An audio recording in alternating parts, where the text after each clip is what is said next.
Então, muito boa tarde. Vamos dar início à 7ª sessão dos Estudos Globais, que é, como sabem, um projeto conjunto da Universidade Aberta, a sua reitoria, com a Cátedra Infante Dom Henrique e com a Imprensa Nacional Casa da Moeda. Continuamos com personalidades de primeiro nível da ciência e do conhecimento em Portugal. Depois temos estado na última sessão com o padre Vasco Pinto Magalhães. Agora temos o professor Henrique Leitão, Prémio Pessoa 2014, uma das grandes personalidades deste país, quase diria uma personalidade singular, porque, digamos que sistematizou, está a sistematizar uma área difícil, porque é um historiador, mas também é um cientista da área das ciências exatas. Não é fácil encontrar. O professor Henrique Leitão é historiador de ciência no Centro Universitário de História de Ciência e Tecnologia na Faculdade de Ciências da Universidade de Lisboa.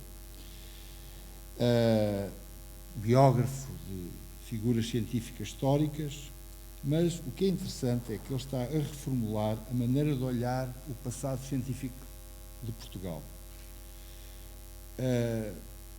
que era uma coisa que até há poucos anos pouco se conhecia ou pouco estava divulgado. Falava-se da mítica Escola de Sagres e pouco mais falava-se. E ele começou a investigar os grandes cientistas portugueses, alguns já conhecidos, como o caso de Pedro Nunes, por causa do Nónio, por causa da investigação decorrente da nossa navegação das descobertas, mas volto a dizer que não é fácil encontrar alguém das ciências exatas, portanto, da física, da matemática, da engenharia, da astronomia, e ao mesmo tempo estar interessado na história das culturas, na linguística, na filosofia, na metodologia da história, e por isso é de facto, daí provavelmente ele ter ganho em 2014 o Prémio Pessoa, porque de facto inovou e de que maneira todos estes ramos da ciência. Ele, em 2013, no ano anterior, tinha sido eleito para a Academia Internacional de História das Ciências e é, nas palavras de um outro investigador e divulgador das ciências, o físico da Universidade de Coimbra, Carlos Filhais, um excelente e singular divulgador da história das ciências, como eu disse. E, portanto, é de facto uma personalidade que, quanto mais não seja, aumenta a autoestima dos portugueses. Pelo menos é assim que eu o vi quando eu comecei a ler umas coisas que ele escrevia sobre tradutor e divulgador de Galileu e de autores portugueses como o Fernando de Melo, que foi um matemático do século XVI, que até então ninguém tinha ouvido falar, e que renovou a tradição, melhor, introduziu a tradição euclidiana em Portugal através da geometria e acho que é da ótica, salvo erro, não sei exatamente como é que é isso. Mas, portanto, houve outros investigadores, há uns que já se ouviu falar, mas quem é que ouviu já falar de Álvaro Tomás, que foi professor na Universidade de Paris, de Luís Serrão Pimentel, outro investigador do século XVII.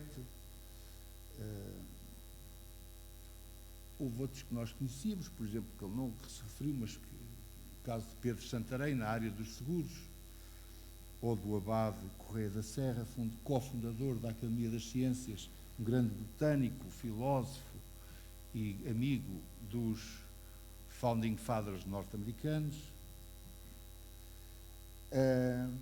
E, portanto, esta evolução. E depois estudou aqueles centros de investigação como da Escola de Estudos Gerais, a Escola de Santo Antão, ligada aos jesuítas, em que, isso também foi uma coisa que eu aprendi com ele, ou ouviu falar disso com muito interesse, foi a divulgação da ciência europeia na Ásia e a divulgação na Europa dos avanços tecnológicos da Ásia, particularmente da China. E, nesse aspecto, os jesuítas tiveram um papel fundamental, em especial no Colégio de Santo Antão, quer o Santo Antão Velho, quer o Santo Antão Novo, que hoje é mais conhecido pelo Hospital de São José. E, portanto, todos estes aspectos são extremamente interessantes e eu agradeço imenso a presença do professor Henrique Leitão nestas conferências. Porque aqui, nesta casa, tem muito a ver com o que ele tem investigado.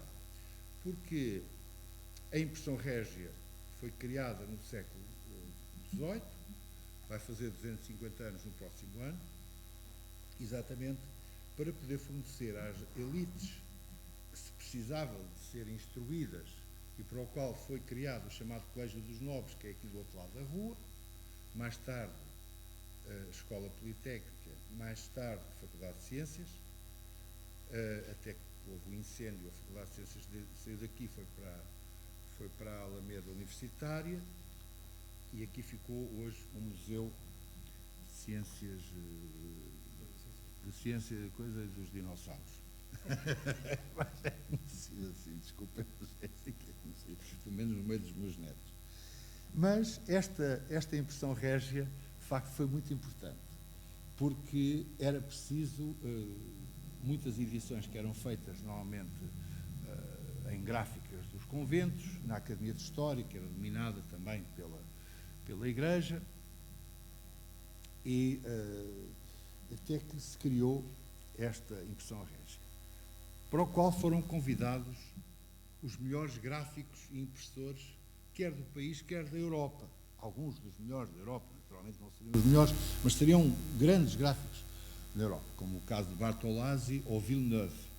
E o português foram à procura qual era a melhor casa gráfica da época. E era a casa gráfica chamada Oficina de Miguel Manescal da Costa. Miguel Manescal da Costa, que foi, portanto, o primeiro diretor gráfico a quem foi comprado em 1796, e antes também compraram todas as máquinas, e ele próprio foi diretor,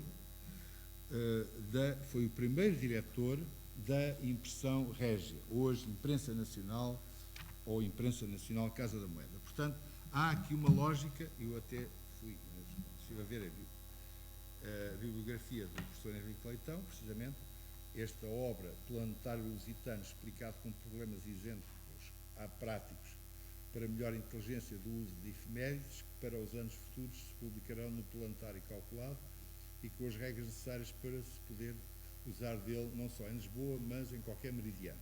Dedicado ao Ilustríssimo Excelentíssimo Senhor Dom João, por seu autor, o padre jesuíta Eusébio da Veiga, professor público que foi de Matemáticas e agora de Filosofia no Real Colégio de Estudos Gerais de Santo Antão, cidade de Lisboa, para uso da Náutica, Lisboa, na oficina de Miguel Manescal da Costa, impressor de Santo Ofício, 1758. Então, ele depois fechou esta oficina gráfica, porque, entretanto, o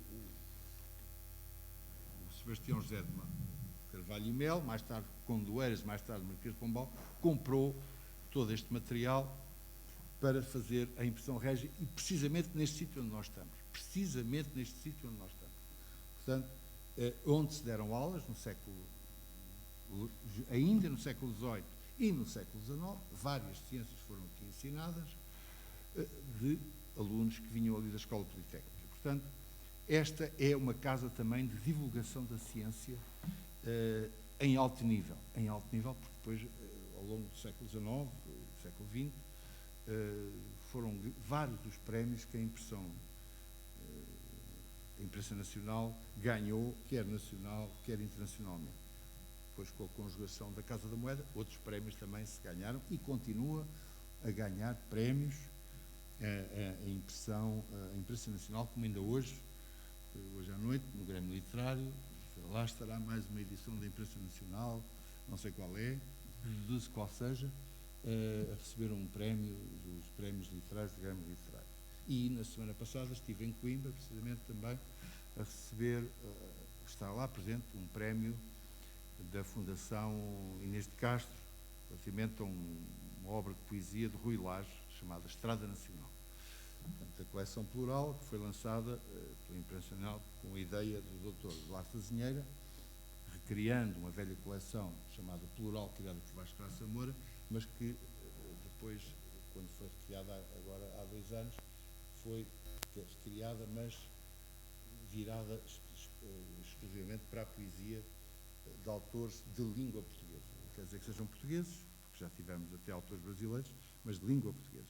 E, portanto, dito isto, e dizer que está o professor Henrique Leitão em sua casa, esta casa também é sua, agradeço mais uma vez a sua presença, espero que não me tenha esquecido nada essencial, e mais uma vez, portanto, agradeço também a presença de todos deste fim de tarde para ouvirmos o professor Henrique Leitão. Professor, muito obrigado. Muito obrigado, boa tarde a todos. Obviamente, antes de mais nada, agradecer este convite muito amável e muito honroso. É a primeira vez que estou aqui e nunca tinha estado nesta sala, de facto. E agradecer a todas as instituições e a todas as pessoas que montam isto. E já percebi que há aqui um complexo de instituições e pessoas, a Cátedra, a Universidade Aberta, a Imprensa Nacional, etc. Portanto, é um gosto para mim estar aqui. A apresentação do Dr. Ricardo foi muito amável, mas foi,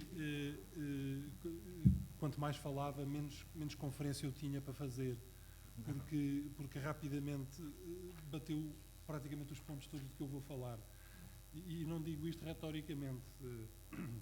Se recordarem o que o Dr. Ricardo acabou de dizer no fim da minha conferência, hão de reparar que percorri o caminho que mais ou menos anunciou.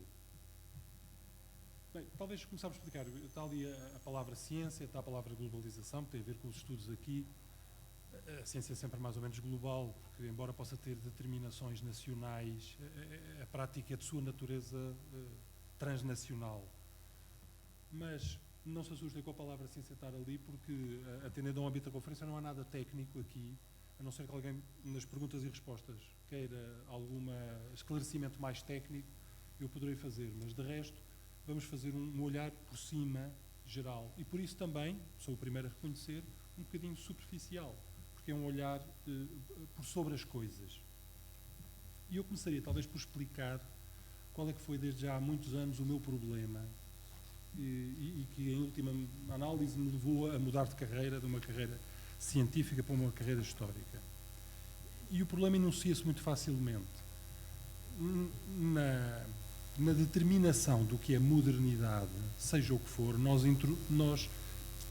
identificamos muitos elementos, por exemplo, sociedades democráticas, desenvolvimento económico, respeitos humanos, etc. Todos estes elementos estão em jogo.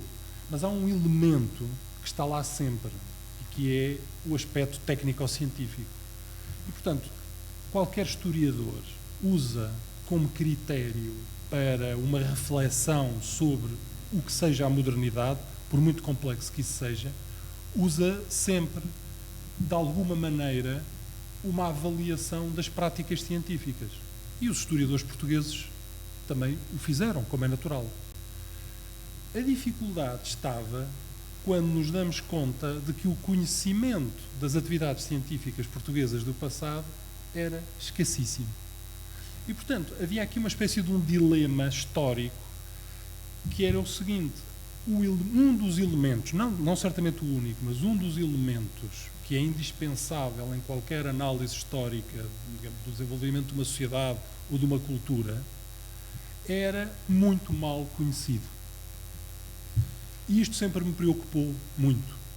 E, de alguma maneira, foi isto que me fez dedicar mais, porque, por razões várias, digamos, de formação pessoal, me tinha dado conta de que aquilo que aparecia no discurso histórico normal estava bastante aquém do que a realidade me revelava. Então ficou claro que havia um trabalho de fundo que precisava de ser feito, que era de trazer à tona, esclarecer o que é que tinha sido a atividade científica do passado. Obviamente que havia coisas feitas. Há um grande campo que é exceção a isto tudo, porque é um campo que teve coletores desde há mais de 150 anos e investigadores da maior envergadura contínuos. E toda a gente sabe, refiro-me à história da náutica. A história da náutica é, no panorama das atividades científicas portuguesas, completamente anómala neste sentido positivo. Foi, durante muito tempo, muito estudada por grandes historiadores de uma maneira contínua, a tal ponto que nós hoje podemos dizer, por exemplo, que todos os grandes textos necessários para uma compreensão da história da náutica portuguesa estão estudados e editados.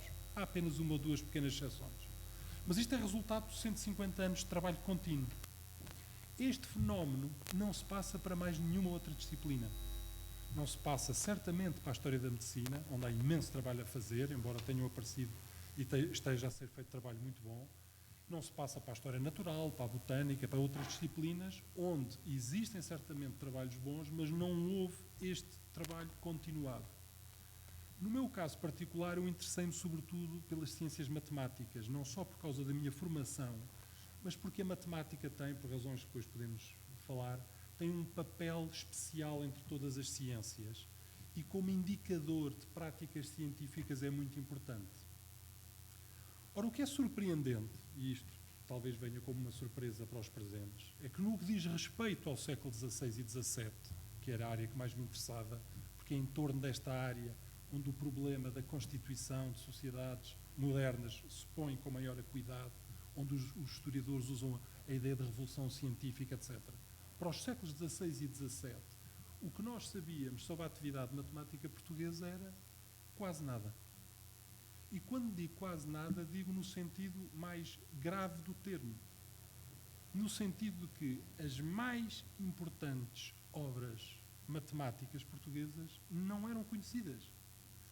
A única comparação que eu consigo fazer é uma comparação um bocadinho caricata, mas para que se perceba, era como se alguém tentasse escrever uma história da literatura portuguesa no século XIX sem nunca ter lido ou estudado essa de Queiroz ou Camilo Castelo Branco. O que é que se poderia dizer nessas circunstâncias? Ora, o meu problema, para o caso da matemática do século XVI e XVII, era precisamente este.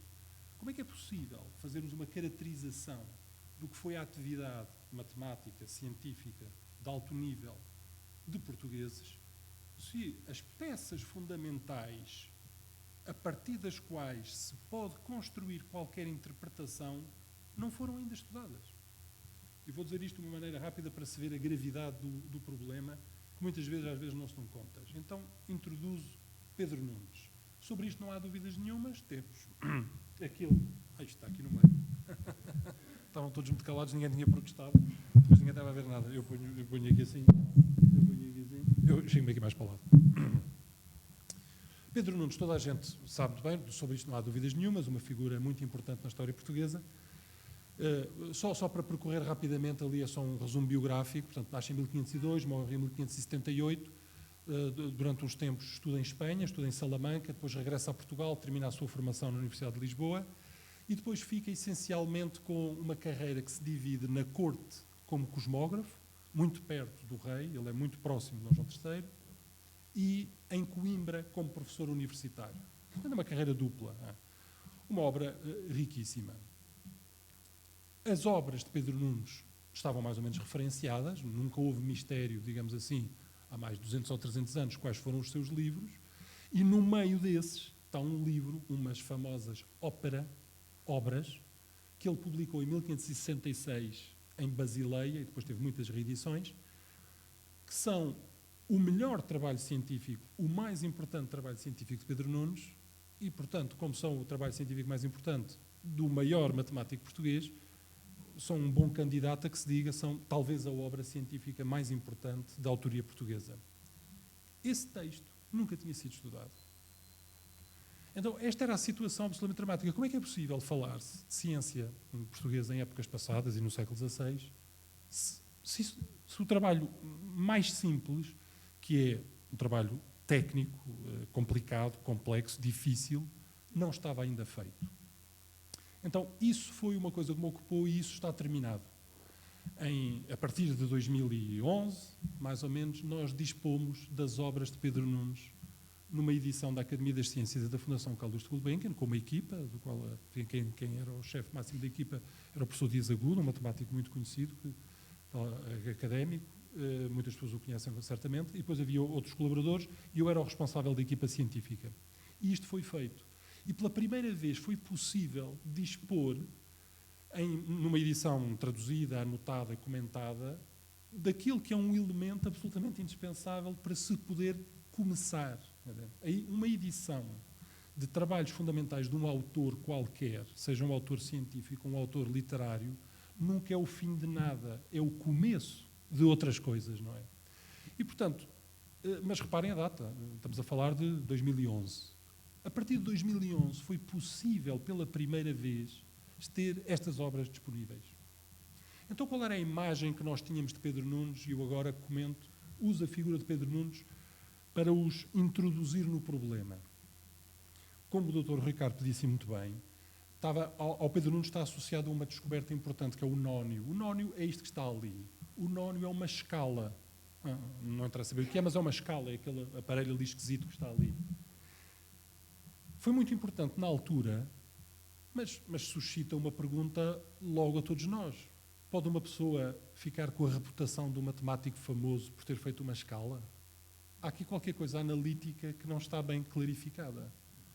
De onde é que vem a fama que percorreu os séculos de Pedro Nunes, se depois o que tínhamos para apresentar era apenas isto? E, de facto, a pergunta não tinha resposta. Havia uns trabalhos muito, digamos, pontuais de outros autores, mas a pergunta não tinha resposta porque os textos não eram conhecidos neste sentido crítico, explicados, não é? Quando isso foi feito, foi como se abrissem umas comportas. E eu dou agora só alguns exemplos. A primeira coisa é, se hoje quiséssemos fazer uma lista dos contributos científicos de Pedro Nunes, eu resumo ali algumas coisas que não vou explicar o que são, mas, a não ser que me perguntem. Mas são contributos digamos, que vão de A a Z nas ciências matemáticas do século XVI. Pedro Nunes intervém nos maiores debates científicos da época a um nível altíssimo, com fama internacional, como já vamos ver, e conta com contributos teóricos notabilíssimos, que, como vamos ver, abriram áreas novas na ciência que percorreram séculos. Então aqui a ideia de que pode haver uma globalização ou de que há uma distensão no tempo começa a ficar clara, não é? Se alguém depois me perguntar, eu direi alguns, mas são contributos notabilíssimos.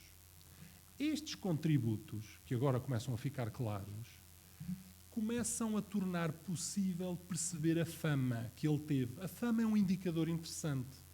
A fama dos cientistas, como sabem, é muito restrita no tempo.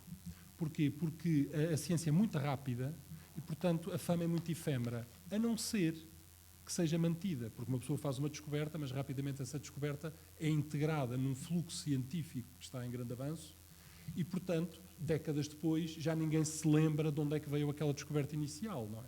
Isto é para qualquer cientista. Portanto, há um trabalho histórico que é preciso ir continuamente fazendo, que é relembrar o papel que os cientistas tiveram em dado momento. Deste ponto de vista, é muito diferente da fama em arte, porque uma obra de arte permanece com uma certa intemporalidade. Mas uma demonstração matemática não permanece com essa intemporalidade. É feita e depois é integrada numa espécie de um grande rio intelectual, que é a história da ciência. Portanto, a fama diz-nos como é que ele era visto naquela altura. E sobre isto é curioso que os portugueses, nós temos uma relação sempre um bocadinho timorata com a fama dos nossos contemporâneos. E algumas vezes as pessoas perguntavam-me, mas ele foi mesmo muito famoso na Europa? E eu dizia, mas não há mais pequena dúvida. Na segunda metade do século XVI é um dos grandes matemáticos de referência em toda a Europa. Dou 2 ou 3 exemplos. Isto é uma folha de rosto de um livro publicado na Alemanha em 1649 por um professor de matemática da Universidade de Heidelberg. 1649 é bastantes anos depois da morte de Pedro Nunes. Nunes morreu em 1578. Este professor de Heidelberg não tem nada a ver com Portugal. Vive na Alemanha e está a escrever um livro de matemática. No rosto do livro de matemática coloca aquele que são, no seu entender, os grandes nomes da sua disciplina. O livro é sobretudo sobre álgebra, um ramo da matemática. E quando ele coloca quem são os grandes nomes no olhar deste matemático da Europa Central, lá em cima temos, não sei se vê muito bem, Euclides, e depois, aqui daquele lado, aqui está Diofanto, Cardano, Michael Stiefel, foi um grande algebrista alemão, Viette, e aqui embaixo está Pedro Nunes. Petrosnónios lusitanos, ali. Ou seja, começo por dizer que Pedro Nunes não está ao nível de Euclides, hein, para que não me entendam mal, mas não é esse o ponto. Não é esse o ponto. O ponto é que, no olhar de um matemático alemão da Universidade de Heidelberg, a meio do século XVII, podia representar-se esta figura iminente, Pedro Nunes, ao lado de Euclides, de Diofanto ou de Viette. Nós não temos nenhum outro exemplo comparável na história da ciência portuguesa. Não há nenhum outro cientista português que alguma vez tenha sido figurado, representado ao lado dos maiores nomes do seu tempo. Portanto, deste ponto de vista, Pedro Nunes é um caso excepcional. Mas isto começa-nos a alertar, obviamente, que esta fama tem a ver com aqueles contributos todos matemáticos que eu ali listei muito rapidamente, sem explicar o que eram, não é? Temos mais indicações disto? Não acabam, pus só aqui uma ou duas ligeiras. Isto é uma carta, um excerto de uma carta do maior matemático inglês da altura, um homem chamado John Dee, que é o consultor científico da Rainha Isabel I. E este John Dee escreve a Gerhard Mercator. Mercator é o grande cartógrafo dos Países Baixos. Dee, na altura em que escreve a carta, acha que vai morrer, está doente e tem muitos problemas, está a passar um período muito mau. E escreve a Mercator dizendo o seguinte: por isso, se a minha obra não puder ser publicada enquanto eu for vivo, leguei essa tarefa a um homem eruditíssimo e gravíssimo, que é para nós os matemáticos da Europa, não é? O único depósito, a honra e a coluna das artes matemáticas. Em verdade, o Sr. Pedro Nunes de Alcácer do Sal. Então, quando John Dee, que já é um matemático muito reputado na altura, pensa que vai morrer e tem um legado científico impressionante, ele escreve a Mercator, mas não diz a Mercator: quer que tu trates da minha obra. Ele diz: quem vai tratar disto é o maior de todos nós, que é o Sr. Pedro Nunes de Alcácer do Sal. Temos inúmeras outras indicações destas, não é? E depois aqui a carta é muito importante, porque depois muitas vezes ele diz com quem me estou a corresponder, e há pouco tempo pedi-lhe, se lerem a carta toda, há pouco pedi-lhe com instância que se quando eu morrer lhe fosse entregue este meu trabalho, benigna e humanamente o adote como seu, assigna, etc, etc. Portanto, há uma correspondência entre Dee e Pedro Nunes. Dee é muito mais novo do que Pedro Nunes.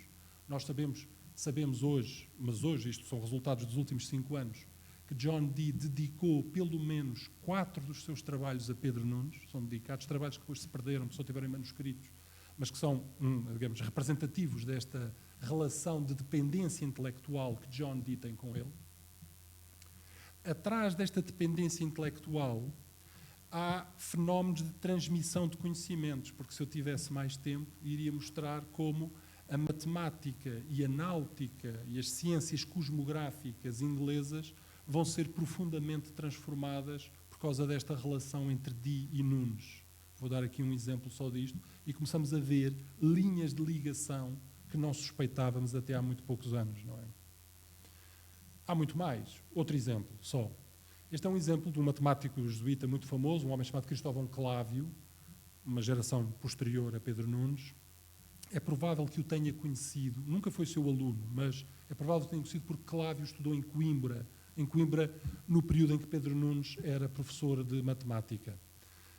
Nós, provavelmente naquela altura, Clávio depois é um grande admirador de Pedro Nunes, cita-o muitas vezes, mas vejam só um excerto, um pequeno excerto, diz: há 64 anos atrás, diz Clávio, Pedro Nunes, o célebre matemático português, publicou um livro erudito e elegante sobre os crepúsculos, no qual demonstrou muito perspicazmente muitas coisas que pareceriam completamente paradoxais se não estivessem apoiadas nas mais firmes demonstrações. Ou seja, 64 anos depois, Clávio ainda está a dizer: não, mas isto tudo vem de um livro publicado por Pedro Nunes, não é? Então, temos aqui uma figura de primeiro plano que agora, quando se estudam os seus trabalhos em detalhe e se reconstituem as linhas de influência, descobre-se um papel e um impacto na ciência europeia da época que era praticamente desconhecido há 30, 40, 50 anos. Não é? Esta são a tal obra mais importante de Pedro Nunes. É o mesmo livro, mas em duas edições diferentes, uma em Basileia em 1566 e outra depois em Coimbra em 1573. É, sem dúvida nenhuma, o livro mais importante de Pedro Nunes e, portanto, como dizia, um grande candidato à obra mais importante da história científica portuguesa, que finalmente hoje sabemos o que é que tem dentro, não é? Com certeza já ouviram falar de muitas coisas, sem detalhes. Tem a linha de rumo, as pessoas que fazem vela sabem bem o que é a linha de rumo, mais tarde chamada curva loxodrómica, que é um resultado matemático de maior importância. Esta curva, mesmo sem nenhum detalhe técnico, é uma espiral inscrita numa superfície esférica. Pedro Nunes é o primeiro homem a explicar a importância desta curva e a estudá-la matematicamente com instrumentos muito rudimentares, instrumentos matemáticos que eram os do século XVI, não é? Esta curva abriu, o estudo desta curva e de problemas associados, abriu um problema na história da matemática que se manteve bem mais de um século. Toda esta lista destes autores que estão aqui, desde Pedro Nunes, em 37, depois em 66, e depois estes homens, Edward Wright, Simon Stevin, Wilbrord Snell, Henry Bond, James Gregory, Leibniz, até terminar com Edmund Halley, o homem do cometa de Halley, todos estes homens trabalharam sobre aquele problema colocado originalmente por Pedro Nunes pela primeira vez em 37. E este é outro indicador de que os historiadores de ciência gostam muito, é quando um resultado matemático tem uma propagação no tempo, uma propagação criativa, porque todos estes matemáticos fizeram coisas novas com aquilo, descobriram factos novos e praticamente todos eles remetem ao trabalho original de Pedro Nunes. Recentemente, com um colega, conseguimos mostrar ainda coisas mais interessantes. Por exemplo, se estão aqui pessoas que sabem de cartografia, sabem que em cartografia há uma coisa muito importante chamada a projeção de Mercator. A projeção de Mercator é a projeção mais importante para navegar e é a projeção que está por todo lado. Tem uma regra aqui um bocadinho complicada, no espaçamento daquelas latitudes. A projeção de Mercator é apresentada por aquele grande cartógrafo dos Países Baixos, Gerard Mercator, em 1569. E Mercator nunca disse como é que tinha feito aquela projeção. E, portanto, temos um dos mais importantes resultados da história da cartografia, não estava explicado como é que tinha sido feito. De tal maneira que desde 1880 que há teorias sobre como é que Mercator teria feito. Então, estes autores que estão ali são tudo autores que propuseram explicações sobre o modo como Mercator teria feito a sua projeção.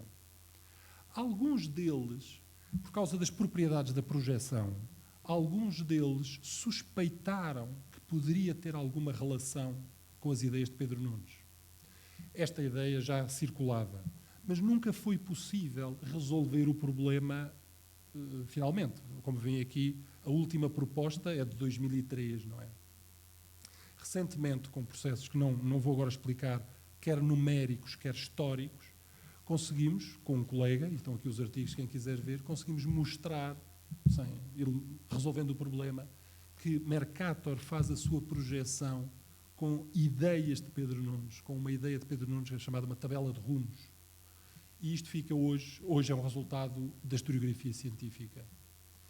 E este nexo de um dos mais importantes resultados científicos do século XVI, da história da cartografia técnica, a projeção de Mercator, não diminuo com isto em nada o gênio de Mercator, não é? Porque não foi Pedro Nunes que o fez, mas a sua origem teórica, ter o seu ponto de partida em noções e conceitos propostos por Pedro Nunes, não é só este resultado que clarifica, recoloca toda a importância das atividades científicas que portugueses fizeram neste período, nomeadamente Pedro Nunes, não é? Ou seja, o que eu aqui quero dizer é que esta reconstituição destas linhas de influência não só nos esclarece o problema em concreto, agora já sabemos como é que a projeção do Mercator foi feita, mas muito mais do que isso, mostra que as práticas e a produção científica na Península Ibérica e em Portugal tinham um impacto europeu que nós não imaginávamos. Não é? Então, estes novos resultados que têm agora que entrar no discurso historiográfico geral. Não é possível fazer uma história da cultura portuguesa no século XVI ou XVII ignorando estes factos. Ou só é possível dizendo que, afinal, a ciência de alto nível não é uma forma de cultura tão nobre como a filosofia ou as letras, uma coisa que eu não subscrevo e acho que nenhum dos presentes subscreve, não é? Mas há muito mais para que se perceba a importância, e vou mostro aqui algumas coisas que ninguém sabe, só sabemos nós os que estamos aqui. Isto é um artigo acabado de sair de um grande historiador de ciência atual, um homem chamado Matteo Valeriani, um italiano, mas que trabalha no Instituto Max Planck de Berlim, o maior centro de investigação de história da ciência da Europa. É 2017, acabado de sair. O que é este quadro? É o estudo da difusão europeia de uma demonstração de Pedro Nunes. Pedro Nunes faz uma demonstração, uma coisa matemática. Esta demonstração foi famosíssima em toda a Europa, teve inúmeras edições e Matteo Valeriani pôs-se o problema de perceber porquê e como e de que maneira. E o que está ali na primeira coluna, de facto, isto não é possível. Eu vou focar aqui, talvez. Agora está melhor, não está melhor. Não se vê muito bem, mas ali eu ponho aqui com o meu dedo. Isto é a edição de Lisboa, do editor chamado Germão Galhardo, toda a gente sabe, no princípio do século XVI. Portanto, em 37, Pedro Nunes publica a demonstração. Aqui são os anos a passar, aqui são cidades da Europa. Em 37 é publicado em Lisboa. Rapidamente aparecem imensas edições francesas, estão edições em Paris, e depois, literalmente, explode pelo resto da Europa. Lyon, Veneza, etc., por aqui fora, todas cidades, e edições continuamente ao longo dos tempos, até a data que está ali em baixo, é 1620. Ou seja, é um resultado de Pedro Nunes que é republicado, reeditado, só uma vez em Portugal, por editores de toda a Europa durante um século. E depois o estudo mais delicado disto, isto tirei mesmo antes de vir para aqui, porque era tão recente que achei que valia a pena, não se vê nada, mas percebe, isto é o estudo de Matteo Valeriani sobre a importância desta demonstração na Europa. E o que é que nós temos aqui? Redes de difusão que começam em Lisboa, isto aqui é Lisboa, e agora são todos os centros científicos da Europa, e o estudo dele é como esta demonstração foi usada, não é? E tudo isto agora é possível de se começar a fazer, e começa devagar a revelar uma imagem de participação intelectual em debates de alto nível, que eu acho que nós não tínhamos ideia nenhuma disto há umas poucas décadas atrás. Queria só fazer um parênteses, vou contar muito mais coisas deste género. Eu acho que a produção científica portuguesa foi modesta em todas as épocas históricas. Não estou a hiperbolarizar, a fazer nenhuma hipérbole com nada. O problema é que dizer que foi modesta caracteriza muito pouco. É que mesmo o modesto tem que ser preciso. E quando é preciso deste género, começamos a ver. Ou seja, aqui o sentido de modesto é que não tivemos 10 Pedro Nunes, tivemos um. É neste sentido. Portanto, o nosso problema hoje é a da caracterização das atividades científicas de alto nível, não de nível popular, embora isso também seja uma história muito interessante, mas de alto nível por autores portugueses. Pedro Nunes é muito importante também por outra razão, porque introduz um programa sobre o valor das matemáticas, que ele explica em todos os seus livros, mas eu digamos, resumo aqui só nesta citação. Isto é uma citação muito famosa, em que ele começa por fazer um elogio rasgadíssimo às navegações portuguesas, dizendo, provavelmente já viram este texto, não há dúvida que as navegações deste reino, de 100 anos a esta parte, são as maiores, as mais maravilhosas, as de mais altas e mais discretas conjecturas do que as de nenhuma outra gente do mundo. Faz um elogio enorme. Bom, também o livro é dedicado a Dom João III, portanto também fica bem dizer que as navegações portuguesas foram muito importantes. Mas o ponto interessante não é isto. É que depois, no segundo parágrafo, ele tem que justificar porque é que as navegações portuguesas são as melhores do mundo, não é? Na ótica dele. E nós podemos pôr na pele de um homem do século XVI e imaginar argumentos. São as melhores porque foi uma graça de Deus, são as melhores porque os almirantes portugueses são os melhores, porque os marinheiros portugueses são os mais aguerridos. Pedro Nunes não diz nada disto. E diz uma coisa extraordinária, diz, são as melhores por causa da vantagem tecnológica que nós temos, diz. Ora, é manifesto que estes descobrimentos de costas, ilhas e terras firmes não se fizeram ainda acertar. Isto foi tudo preparado, não é? mas partiam os nossos sumerianos muito ensinados e providos de instrumentos e regras de astrologia e geometria.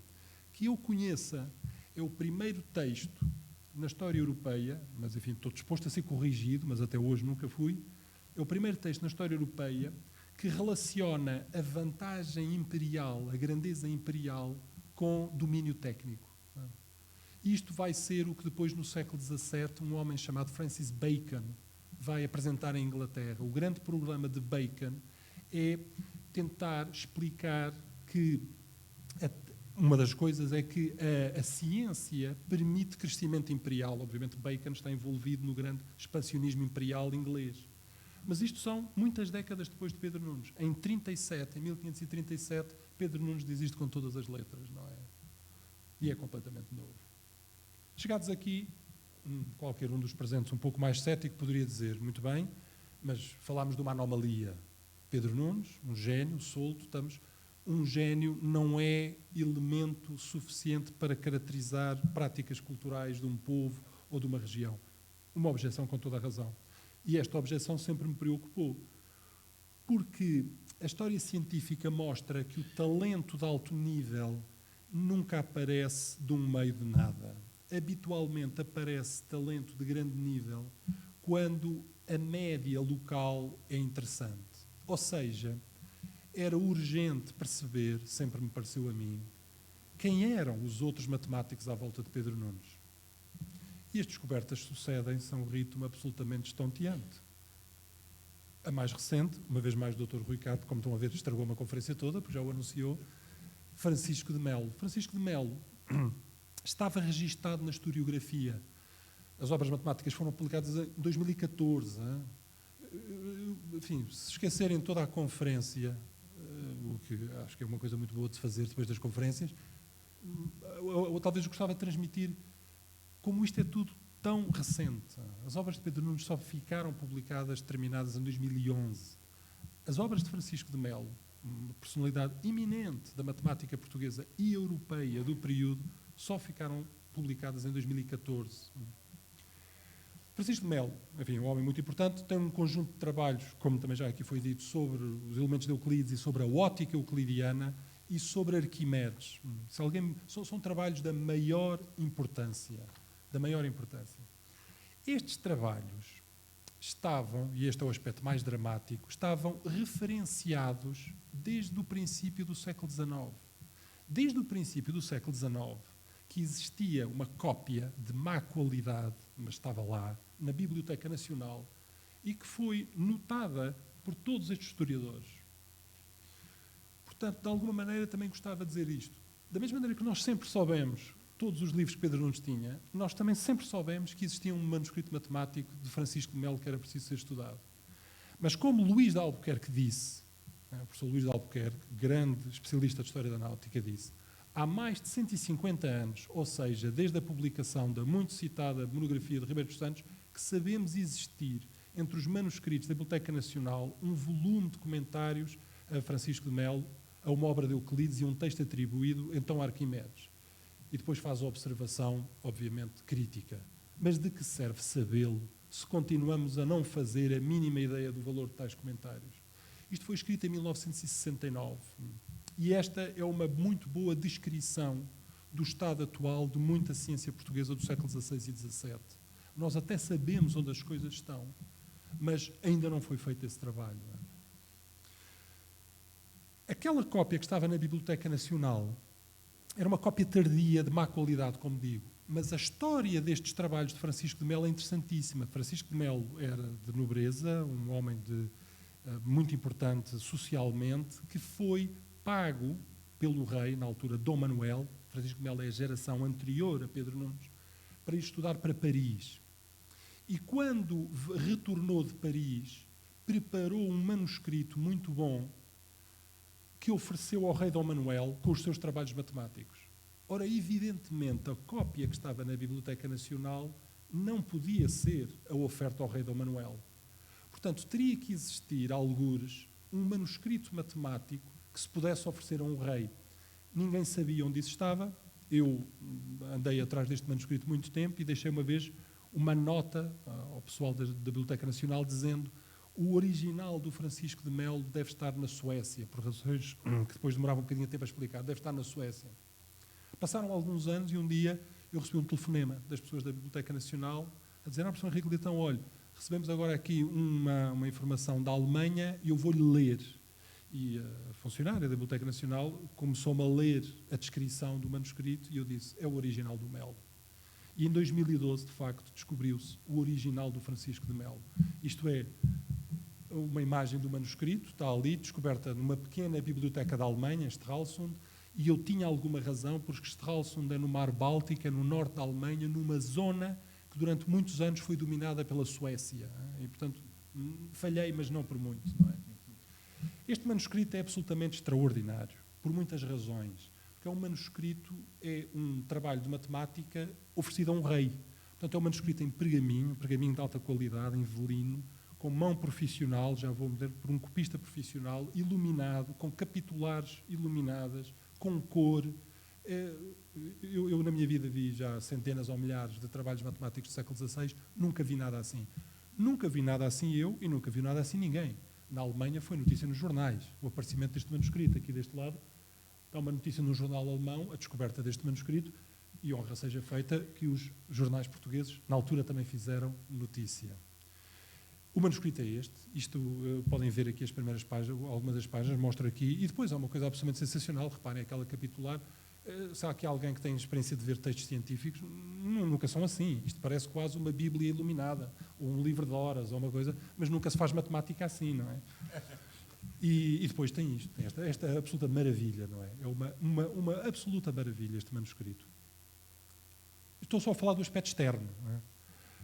Do conteúdo, ainda mais. O conteúdo hoje, felizmente, está estudado, portanto, as obras estão publicadas e agora com um colega, o Dr. Bernardo Mota, vamos publicar o segundo volume com a análise e não puxem muito por mim, porque explicar a importância científica disto é absolutamente notável, é outro trabalho importantíssimo. São mais algumas imagens para se ver a beleza disto. É tudo mão profissional, desenhador profissional, calígrafo profissional.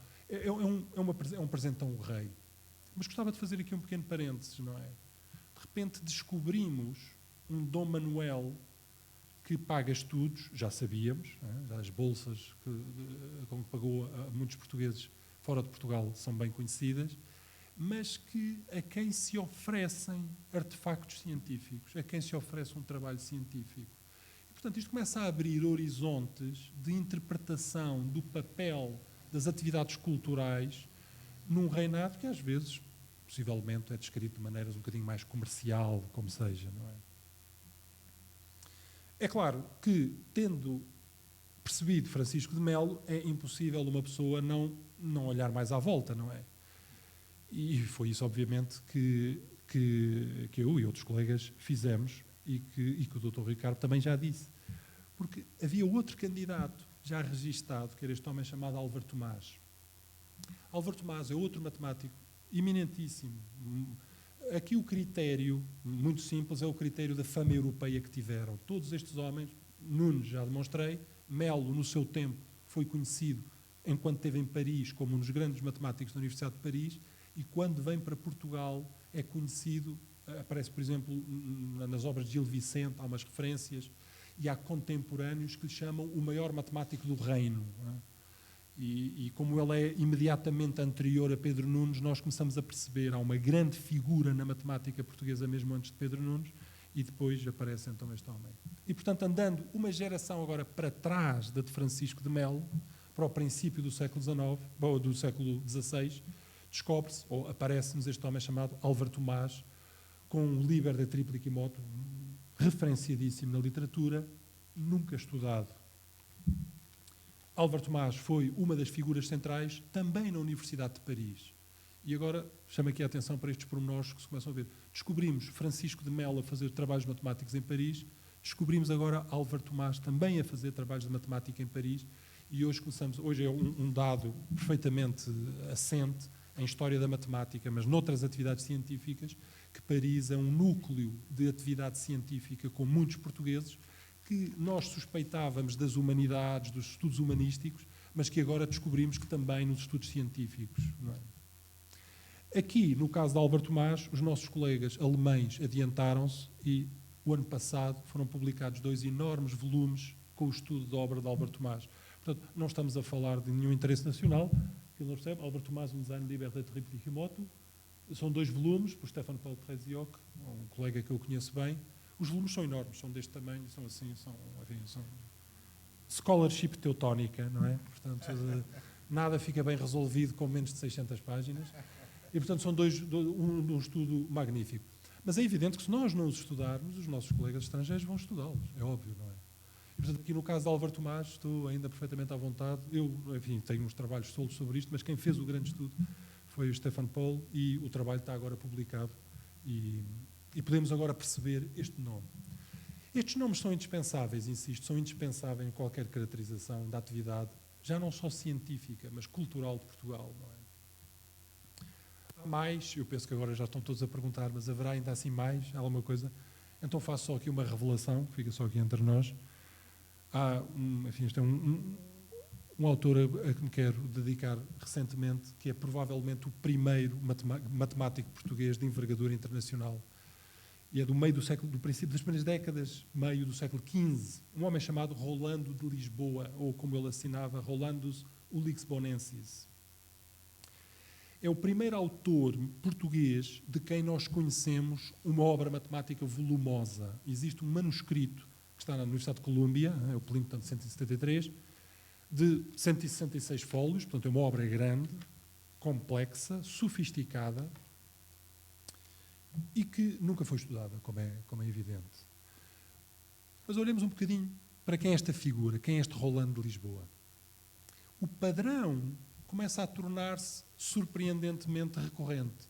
É mais um português que vai estudar para Paris e que adquire imensa fama em Paris e que, contrariamente a Melo, não volta. Deste ponto de vista é parecido com Álvaro Tomás. Álvaro Tomás também não regressa, vai para Paris e faz toda a sua carreira em Paris e morre em Paris. Rolando de Lisboa vai para Paris, estuda em Paris, fica distintíssimo, fica o astrólogo, fica o médico da corte do Duque de Bedford, fica, digamos, com os cargos, não só a nível académico, tem muitos cargos administrativos na Universidade de Paris, é uma figura eminente, mas também a nível da corte, na altura, o regente de França, o Duque de Bedford, e Rolando de Lisboa é uma figura muito próxima, não é? E depois tem outros cargos, estão aqui, cônego, etc. Ou seja, é uma personalidade eminente da vida cultural francesa naquele período e é um autor português. De Rolando de Lisboa conhecemos os seguintes trabalhos, um trabalho de matemática, este que já mencionei, e depois umas coisas de geomancia e fisiognomia, tem a ver com técnicas de adivinhação, mas ligadas à medicina, mas na altura caberiam numa definição bastante lata do que é ciência. Mas o trabalho matemático, que este que é o mais importante, nunca foi estudado por absolutamente ninguém. E, portanto, aqui temos um manuscrito que está... Eu tenho uma cópia em cima da minha mesa à espera de tempos mais livres, mais libertos de outras ocupações, porque obviamente tem que ser rapidamente estudado. Nós não sabemos se isto é uma cópia de outros textos. Enfim, eu li o prefácio, pelo prefácio ele diz que obviamente vai usar os grandes autores da época, Euclides, Giordano Nemora, etc., Boécio, etc., que eram as grandes figuras da altura, os grandes textos de referência da altura, mas não se percebe se ele faz cópia, se faz uma apropriação criativa ou se tem resultados novos. Tudo isto é um ponto de interrogação e tudo isto é absolutamente indispensável para percebermos a história por portugueses, não é? E com isto, eu poderia estar com outros, não é? O que eu quis aqui apresentar foram obras, nenhuma das quais se pode considerar acessória.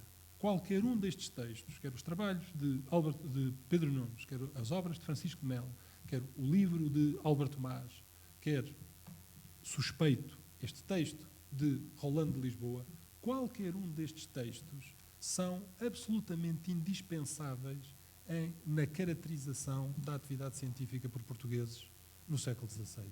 Sem isto, eu não sei como é que se pode fazer tentativas sequer de análise. Ou seja, o que é que eu estou a dizer?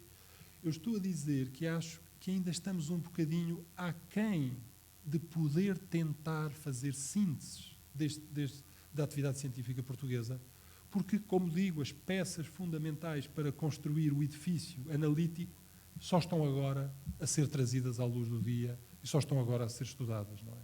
Portanto, o horizonte erudito, o horizonte académico que temos pela frente é absolutamente apaixonante, porque enfim, nos próximos 5, 10, 15 anos, nós teremos finalmente estes textos, todos no que diz respeito às ciências matemáticas, todos finalmente disponíveis. E então será possível fazer estas reconstituições e o que aparecerá será completamente diferente, como já se viu neste momento. E depois demorará um certo tempo, que é perfeitamente normal, a passar do mundo um bocadinho obscuro e restrito da história da ciência, porque é um mundo um bocadinho peculiar, por vezes nem bem compreendido nem pelos cientistas, nem pelos historiadores, mas os historiadores de ciência de todo o mundo sabem isso, não é uma peculiaridade portuguesa, não é? Os historiadores acham que às vezes não é bem história, os cientistas acham que não é bem ciência, porque a área que nós trabalhamos, de facto, como o Ricardo chamou a atenção, é um bocadinho peculiar, porque é uma análise histórica de textos muito técnicos, portanto é um pouco... Mas depois, passadas umas décadas, acontecerá em Portugal o que aconteceu em todos os países do mundo. Estes resultados são transportados para a historiografia geral e então finalmente podemos ter quadros mais ou menos credíveis e mais ou menos complexos do que foi a atividade portuguesa dessas décadas. Não é? Eu terminaria aqui esta parte sobre algumas figuras, porque gostaria de dar aqui um salto para falar agora de uma instituição que o meu título anunciava. Eu acho que tenho mais 10 minutos só para falar de mais uma instituição que tem a ver com a Companhia de Jesus na sua relação com a história da ciência, não como fenómeno religioso, missionário ou de administração, digamos, imperial, o que seja, ou até comercial, que também teve, não desse ponto de vista, mas só do ponto de vista da história da ciência. Sempre que se fala em jesuítas, é preciso ter uma imagem na cabeça. E a imagem que é preciso ter na cabeça é esta. Quando se fala em Companhia de Jesus, no século XVI e XVII, o que é preciso perceber é que, de repente, somos conduzidos a um complexo institucional completamente novo. Novo para a história portuguesa. Enfim, também para muitos outros países foi, mas agora atendo-me apenas à história portuguesa. Do ponto de vista da história da ciência, o que a Companhia de Jesus fez foi introduzir no território português uma rede estável de sistemas de ensino.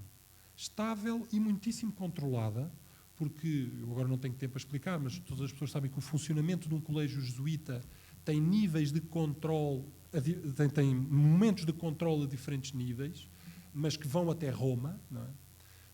Submetida a uma tentativa de uniformização de programas e, portanto, de aferição de comparativa da qualidade de diferentes colégios e, sobretudo, imensamente móvel.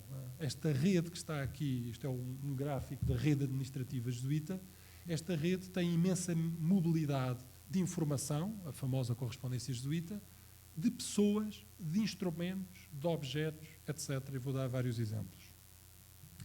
Aquele diagrama que está ali é muito enganador. Não é? Eu mostro sempre que é muito enganador. Porquê? Porque se olharem para a zona portuguesa, vão descobrir uma coisa curiosa. Naquele diagrama todo, a zona portuguesa parece apenas um raminho. Isto são as várias assistências, não é? Está aqui a assistência de Portugal, a da França, a da Alemanha, a da Itália e a da Espanha. A de Portugal parece apenas um pequeno raminho até nós olharmos geograficamente. Aquele pequeno raminho é o mundo inteiro. Vai ali do Maranhão, Brasil, e ali Goa, Malabar, China, Japão. Por exemplo, a enorme assistência aqui germânica é geograficamente uma zona reduzidíssima na Europa. Portanto, é preciso ter atenção com o que está ali. E é preciso fazer algumas considerações estruturais sobre a Companhia de Jesus em Portugal para se perceber o que é que vai acontecer no ensino das ciências. A primeira é esta. Cabia à assistência portuguesa, das 5 assistências da Companhia do século XVI e até à supressão, cabia à assistência portuguesa a administração daquela que era, de longe, geograficamente, a zona maior. Ao mesmo tempo, a assistência portuguesa era a que tinha menos efetivos. Então, sobre os jesuítas portugueses, recaiu um desafio que nenhuma assistência teve.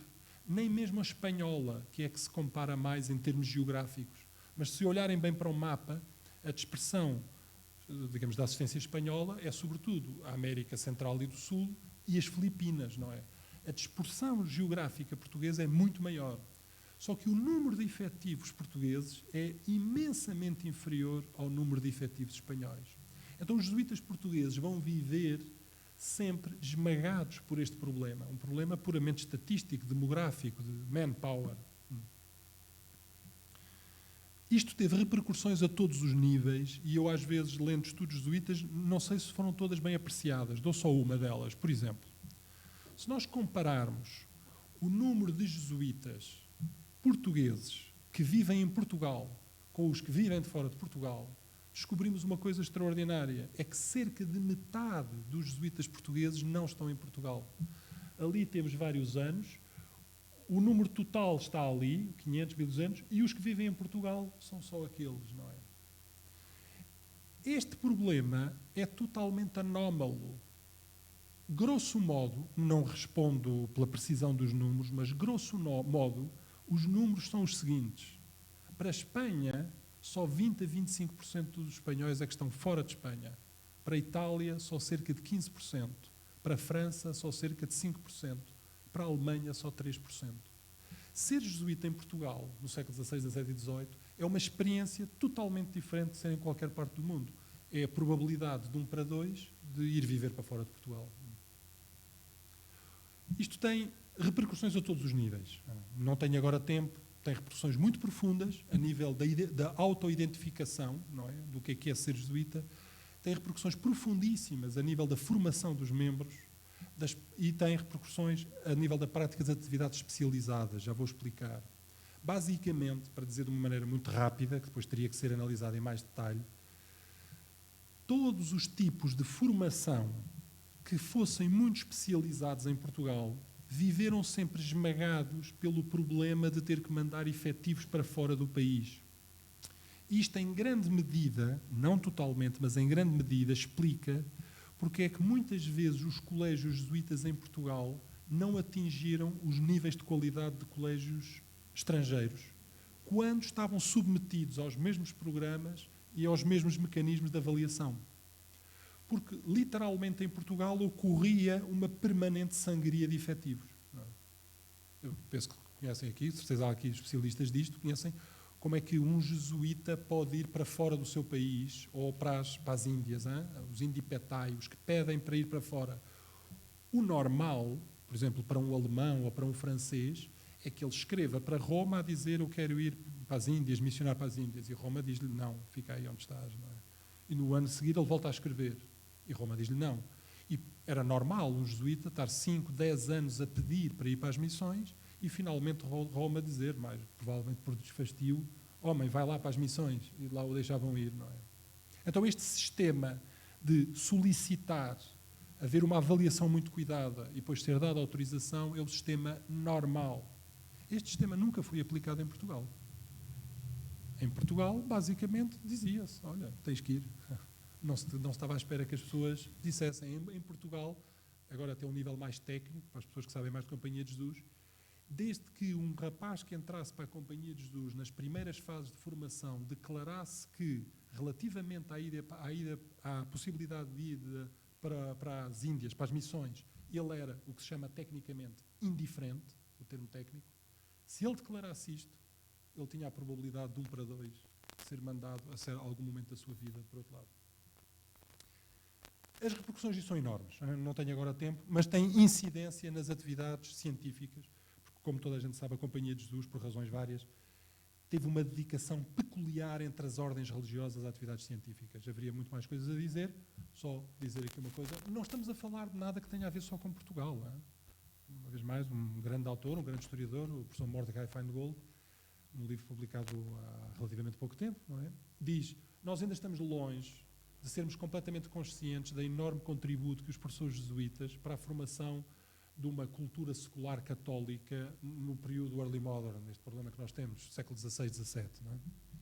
Que os padres jesuítas trataram de mais de 200 mil crianças e adolescentes cada ano, o número em bruto de alunos que andam em colégios jesuítas em toda a Europa, é já espantoso em si próprio.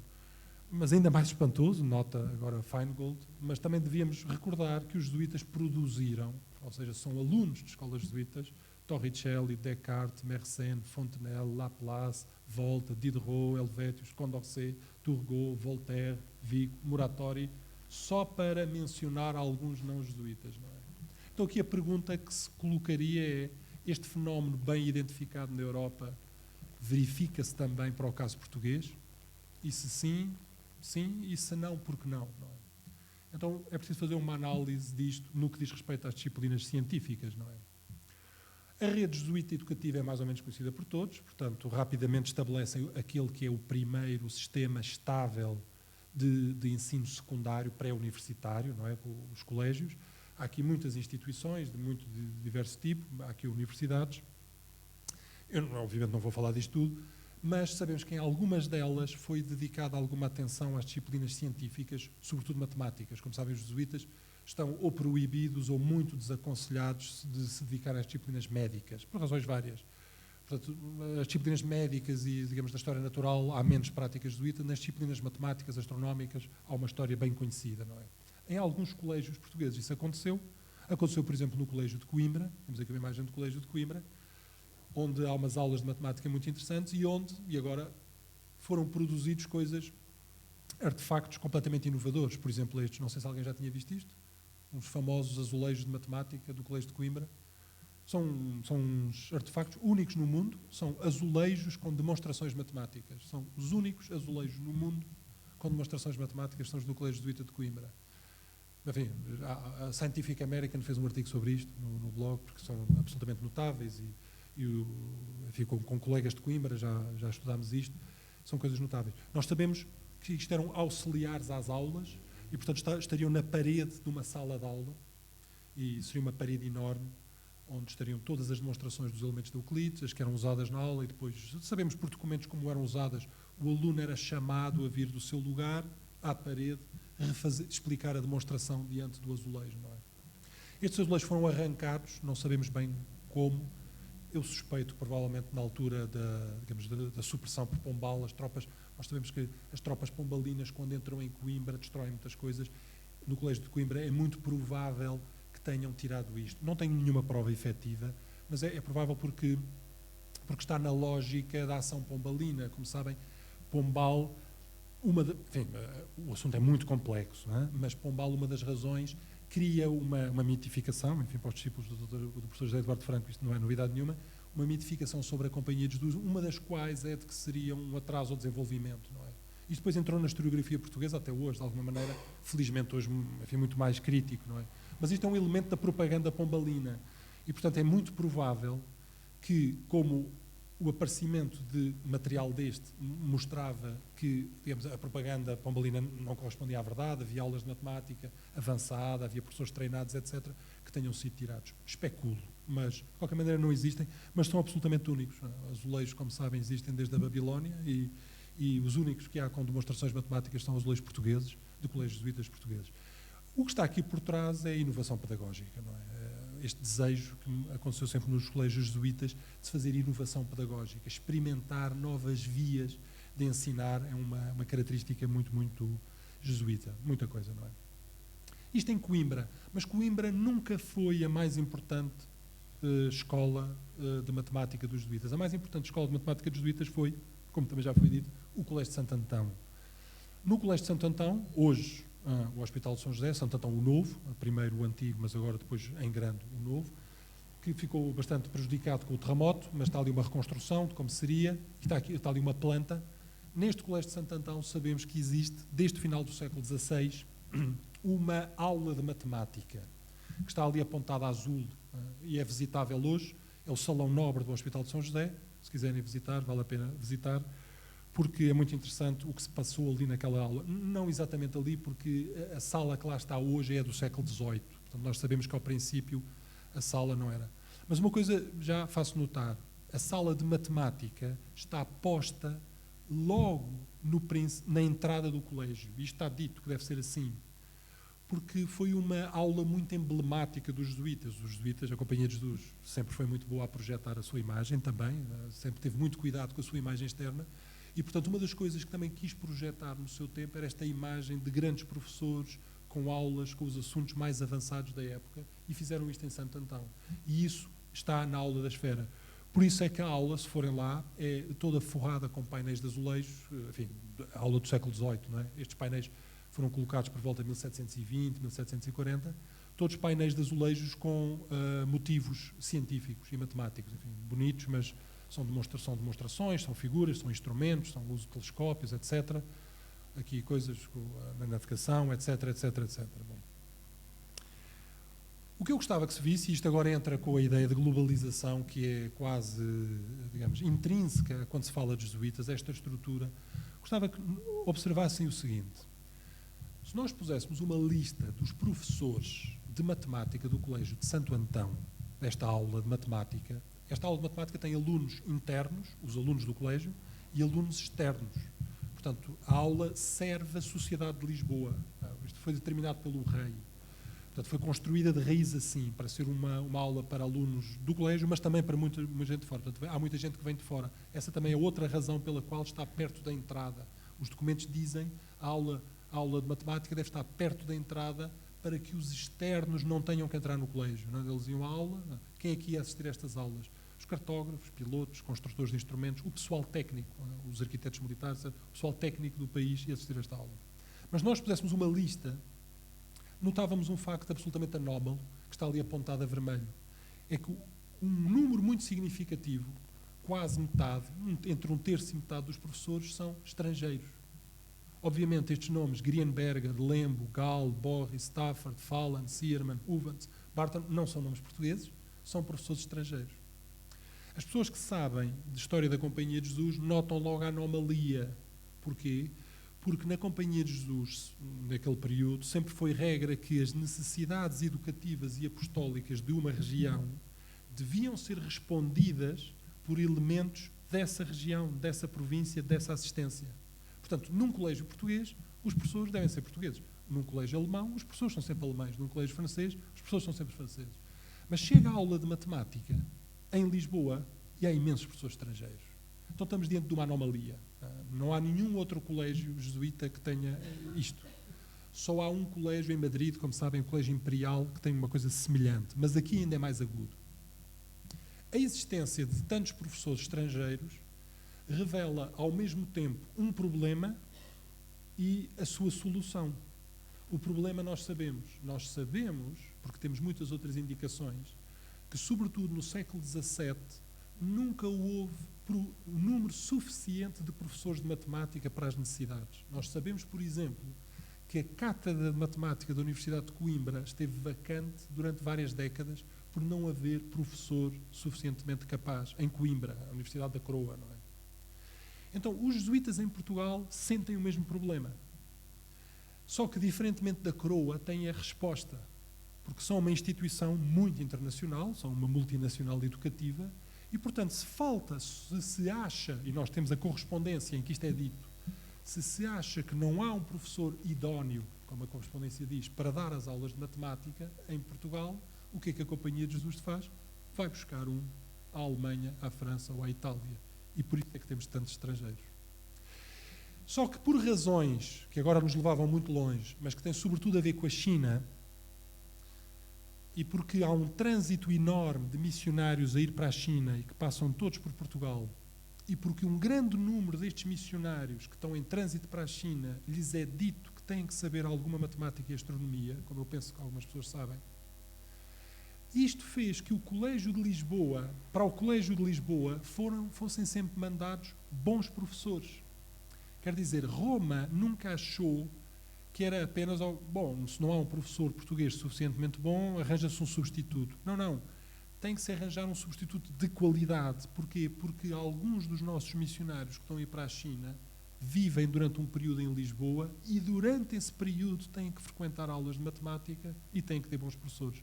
E por isso é que alguns destes nomes são alguns dos melhores matemáticos jesuítas da altura.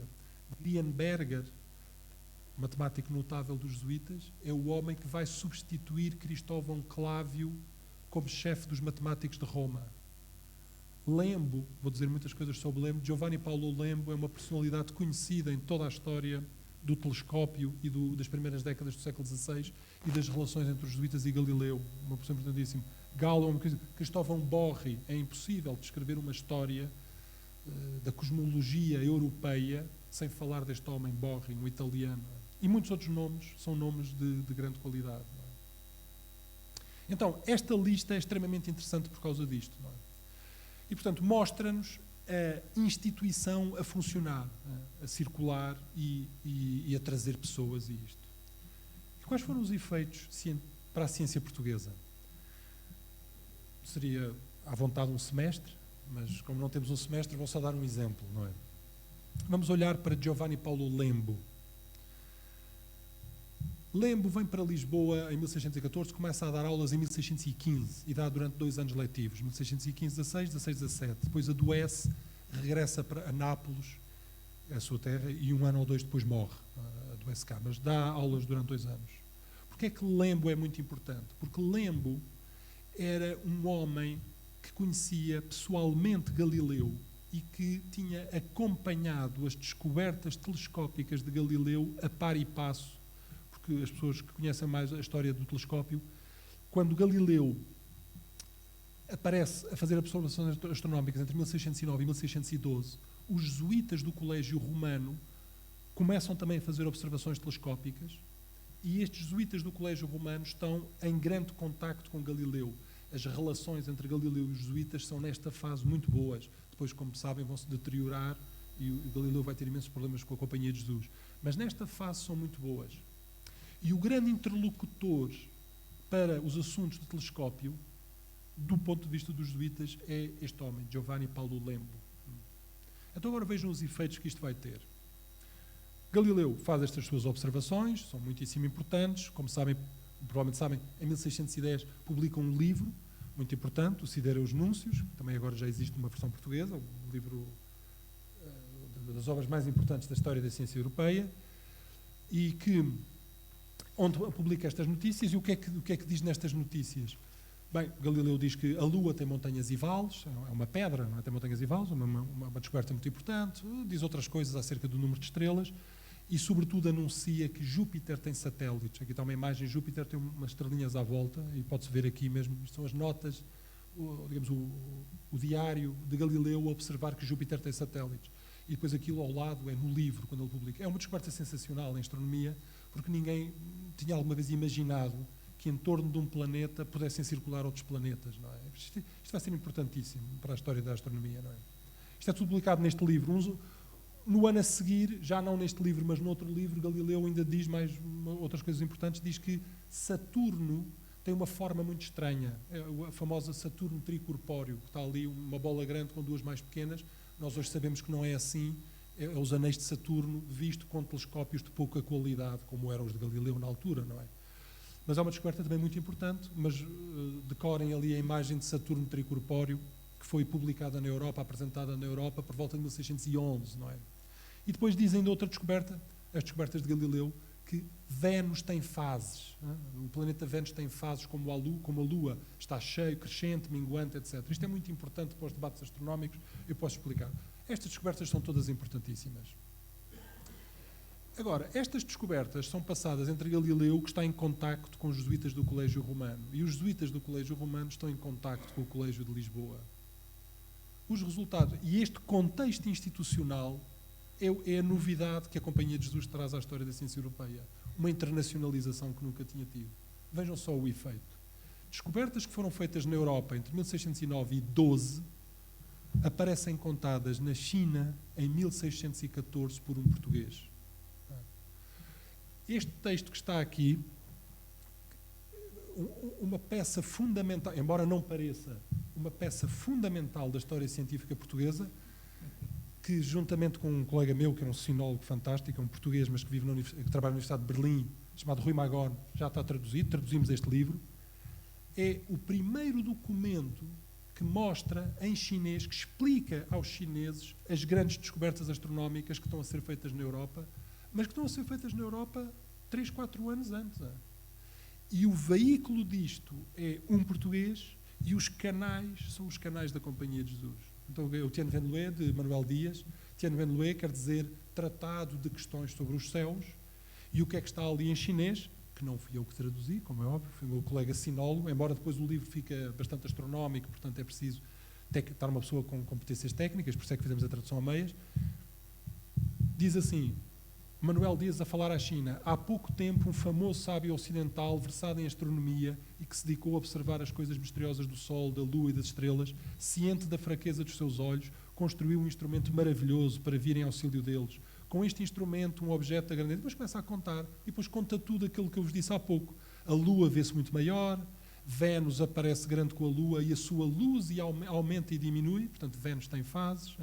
Saturno é como pela figura aqui anexa, o Saturno tricorpóreo que está ali mostrado. Não é? O Saturno tricorpóreo a ser mostrado pela primeira vez em chinês. Não é? Este livro e as outras descobertas todas, os satélites de Júpiter, foi editado na China continuamente até o século XIX. Não é?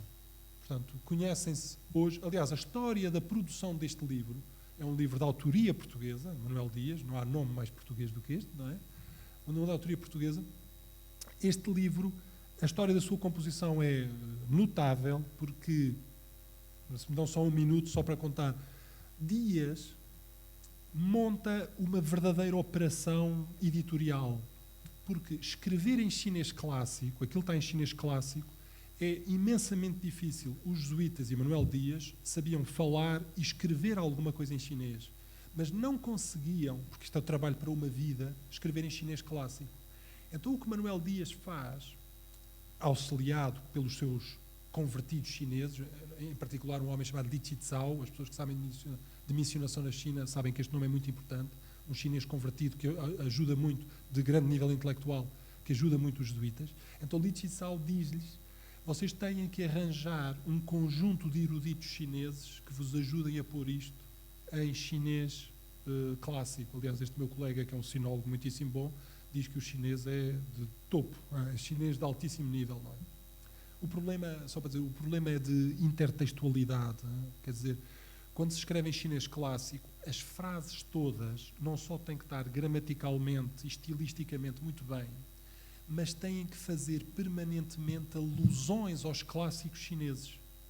E, portanto, uma pessoa, para escrever bem chinês clássico, tem que ter na cabeça toda a tradição literária chinesa. Não é? E um texto é tão mais bem escrito quanto mais alusões intertextuais contiver, não é? Então, por isso é porque um jesuíta não podia construí-lo assim, não é? Então, o texto é feito assim. É um texto notável, não é? Portanto, a chegada à China, e vemos agora estes canais da Companhia de Jesus intermediado por portugueses. Eu acabo dentro de 1 ou 2 minutos, mas só queria dizer, então, e o que é que se passa em Lisboa? Bem, o que se passa em Lisboa é comoção imediata com isto tudo. Giovanni Paulo Lembo, que tinha construído os telescópios dos jesuítas da China, digamos, discutindo com Galileu, e que tinha comparado os seus telescópios com os de Galileu, e que tinha feito, logo depois de Galileu, as observações também a Roma, de repente aparece em Lisboa. Então temos este facto curiosíssimo. Está em Lisboa, no período mais quente das discussões em torno da ordem cosmológica do mundo, um dos principais protagonistas desta discussão, que é Giovanni Paulo Lembo. E o que é que Lembo faz? Faz o que estava a acontecer em Itália, pega nos telescópios e mostra às pessoas de Lisboa. E aqui temos, este desenho é o primeiro documento que nós temos de observações telescópicas feitas em Portugal. São as fases de Vênus. É Lembo a explicar que Vênus tem fases e diz: a mesma observação fiz os meses passados, estando já aqui em Lisboa, e a mostrei não somente aos meus ouvintes, isto é, aos meus alunos, mas também a outras pessoas curiosas, muitas que a viram. Obviamente, está a acontecer em Lisboa o que está a acontecer, o que aconteceu em Florença e em Roma. Todas as pessoas querem vir ver, não é? Portanto, os nobres, as pessoas vêm a Lisboa, vêm ver todo o telescópio, não é? E o que é que os jesuítas estão a fazer? Estão a mostrar as observações de Galileu ali, não é? E Lembo está aqui a contar isto tudo. O resultado destas observações é uma discussão enorme sobre o sistema de Ptolomeu e o sistema de Copérnico, como todos sabem, não é? E essa discussão foi imediatamente a que se montou em Portugal. Não é? Imediatamente em Portugal, estes professores começam todos a discutir, então, qual é que é o ordenamento celeste? E aqui temos Lembo a discutir com os seus alunos as várias possibilidades, não é? O manuscrito, e agora isto retoma as coisas todas, eu estou mesmo a chegar ao fim, o manuscrito retoma as coisas que disse ao princípio, de Giovanni Paulo Lembo, estava referenciado, está na Torre do Tombo, estava referenciado há 80 anos, mas nunca ninguém tinha lido. Como é que era possível que um manuscrito de um dos personagens mais eminentes deste momento, que foi professor em Lisboa, estivesse por ser lido. Uma das razões é porque é técnico. Mas tem a ver com isto, com uma história científica portuguesa, ou passada em Portugal, às vezes os intervenientes são estrangeiros, que é preciso trazer. O manuscrito é muito importante por algumas razões, mas hoje em dia é famoso no mundo inteiro. Eu depois dei a conhecer isto fora de Portugal. É famoso no mundo inteiro porque é o primeiro manuscrito que se conhece que explica como é que se faz um telescópio. Porque Galileu nunca disse como é que se faziam os telescópios. Então a primeira pessoa que explica como é que se faz um telescópio é Giovanni Paulo Lembo. E os primeiros textos em toda a Europa, em todo o mundo, a explicar como se faz um telescópio são estas 2 páginas de aulas de Giovanni Paulo Lembo. Ou seja, contrariamente ao que às vezes uma historiografia antiga, provavelmente já leram, dizia, estas novidades não chegaram a Portugal, estivemos arredados dos grandes debates científicos, nunca se soube nada sobre Galileu. A história, no que diz respeito a Galileu, é literalmente o oposto. Lisboa foi, por esta casualidade e pelo substrato institucional que a Companhia de Jesus oferecia, foi um dos lugares onde aconteceram coisas mais interessantes. Que eu saiba, o Colégio de Santo Antão foi a primeira escola do mundo onde alunos foram ensinados a construir telescópios. Porque estas notas são notas de aluno, não são notas da mão de Lembo. Então, Lembo explicou aos seus alunos como se fazem telescópios, não é? E nós hoje podemos construir, e por isso é que estas notas hoje são tão famosas. Diz, para fazer a superfície côncava do vidro do longe-mira. Barato, a primeira palavra portuguesa para telescópio é longe-mira, que é usada aqui neste texto. Não é? E explica tudo isto. E depois o que é que acontece? Todos os professores do Colégio de Santo Antão explicam isto, discutem o novo sistema, a importância destas observações, nestas aulas que são dadas na aula externa, e discutem o novo ordenamento celeste e fazem avanços em óptica, e há uma história enorme.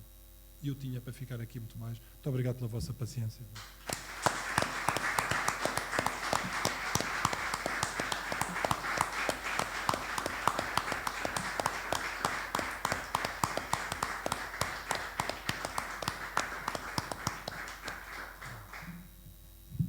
Agora passado, quero agradecer imenso, como devem, o que eu disse no princípio, quando apresentei o professor Henrique Leitão, não vale a pena comprovar, porque viu-se, de facto, e espero que a nossa autoestima tenha subido bastante com esta intervenção. Porque é esse o sentimento que também tive cada vez que o ouço. Agora passava, portanto, porque isto, de facto, é aquilo também que eu, desculpem estar a repetir, mas não é fácil encontrar uma pessoa, um investigador, com os conhecimentos para poder fazer esta síntese entre a história e a ciência. Realmente, há caminhos um bocadinho diferentes e o professor Henrique Leitão conseguiu fazer essa convergência. Eu iria passar agora a palavra para quem quiser pôr alguma questão ao professor Henrique Leitão. Se quer ter aqui o professor. A intervenção do professor foi... Muito obrigado. A intervenção do professor foi ligada, sobretudo, ao conhecimento da matemática. A minha dúvida e a minha pergunta, na tentativa de melhorar a nossa autoestima, é se estas vitórias, que podemos chamar do conhecimento português no mundo, também se podem aplicar a outras áreas de conhecimento, nomeadamente a botânica, estou-me a lembrar das tintas também. Era esta uma das perguntas. Outra, na continuação, no tempo, agora na área da matemática, queria perguntar se já está, ou se, que eu não sou matemático, se há alguma investigação na intervenção de Olindo Rodrigues, secretário de Saint-Simon, que me parece que descobriu também o teorema de Euler antes do Euler. Enfim, este como português, era descendente português, sim, já dentro dos judeus que foram expulsos dessa área. Depois, com Newton, o princípio matemática, que se foi divulgado em Portugal e se na altura, que era enfim, um best-seller na Europa da altura, por quem é que foi lido? Já se sabe isso. Estou-me a lembrar do Marquês. E esse é que é o grande problema. Muito obrigado, professor. Bem, são 3 perguntas. Eu vou tentar o melhor que sei para as 3. Eu acho que ultimamente têm aparecido algumas coisas mais interessantes sobre as ciências, sobre a história natural, em geral, sobre a botânica, etc. A minha impressão é que ainda há muito para fazer, devo dizer francamente, não é? Há figuras perfeitamente identificadas e até já estudadas, no caso, óbvio, no caso do século XVI de Garcia Horta, não é? Mas há outros autores. Nos últimos tempos, sobretudo na medicina, têm aparecido coisas muito interessantes, trabalhos muito interessantes dos estudos médicos. A minha resposta, portanto, é cautelosa, mas eu suspeito que ainda há material para estudar com mais atenção.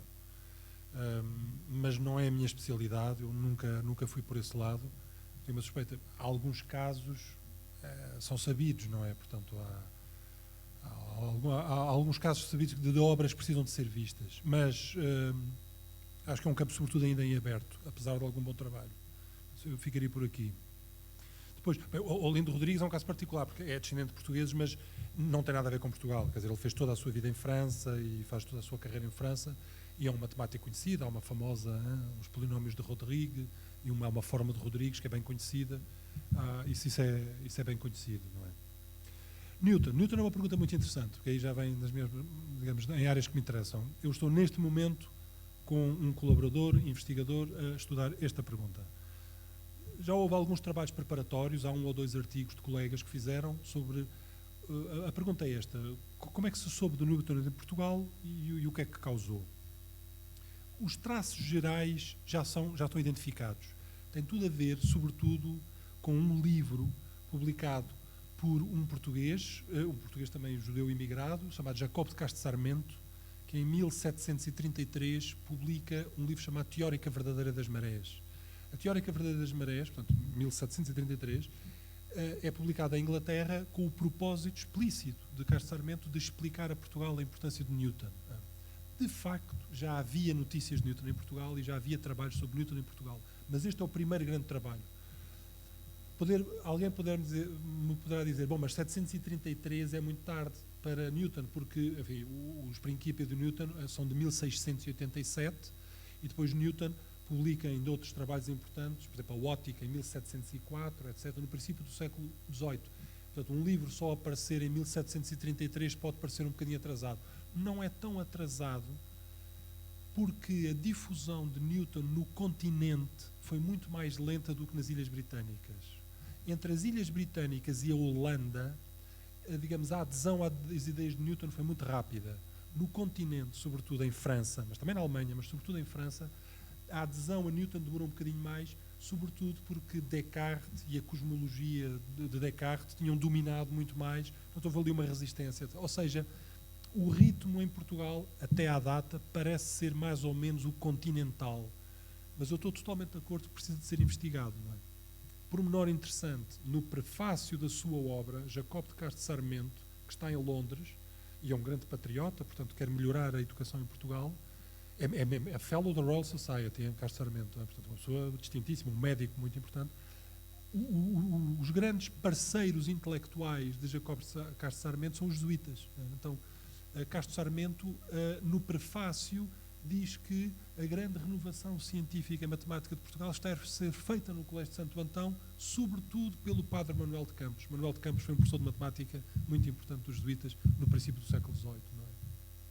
Portanto, nós começamos a ver os focos de onde partem estas práticas científicas. Depois sabemos mais coisas e sabemos que em 1754, enfim, há mais pequenos detalhes, em 1754 o ensino de vários tópicos de mecânica newtoniana passou a ser obrigatório nos colégios jesuítas, porque existe uma coisa chamada o Elenchus Questionum, portanto a lista das questões, que é uma lista de tópicos que os professores têm que ensinar, e nesse Elenchus Questionum, que já foi publicado há uns anos, aparece pela primeira vez curricularmente o ensino de Newton, não é? Nos anos 50. Portanto, um certo delay, um certo atraso, mas de qualquer maneira é uma pergunta interessantíssima e que, se me convidarem daqui a um par de anos, talvez eu já tenha a resposta mais abalizada. Mas estou muito interessado nessa pergunta, muito interessado.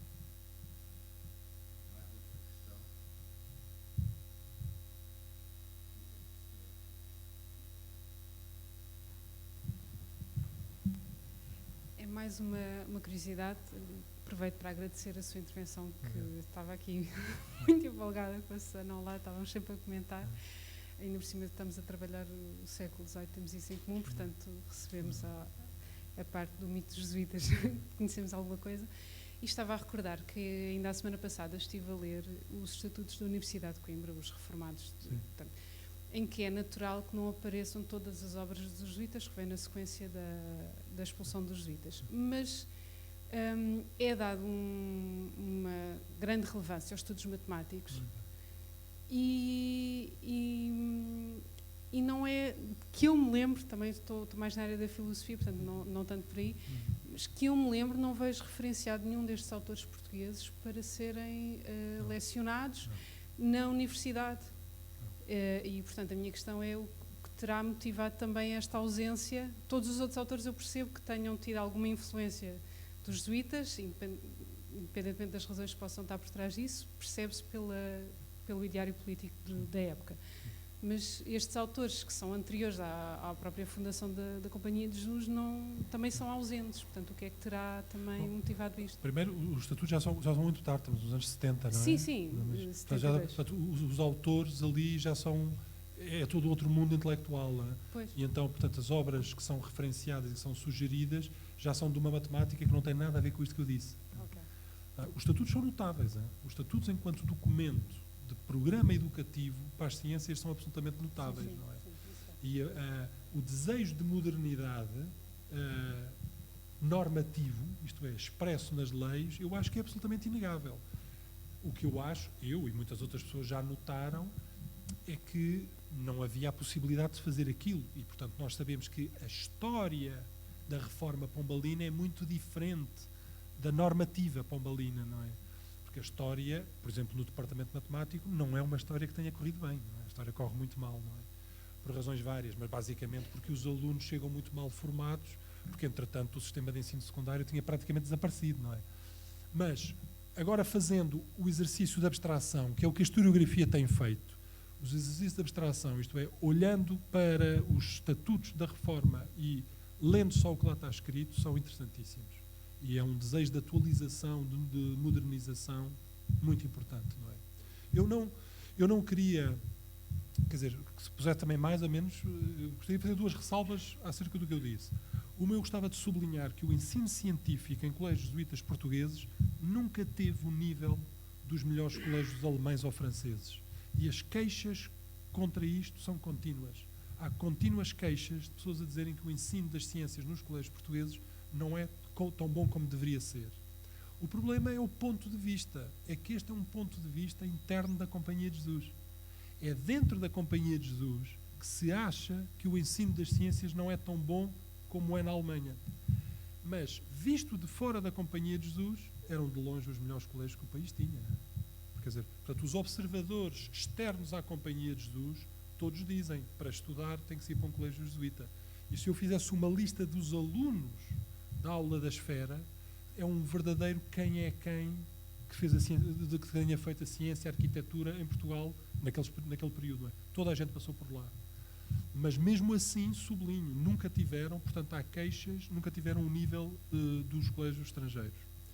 À parte desta reserva que é local, e eu acho que a explicação disto tem a ver com fatores culturais, mas tem sobretudo a ver com fatores puramente estatísticos, não é?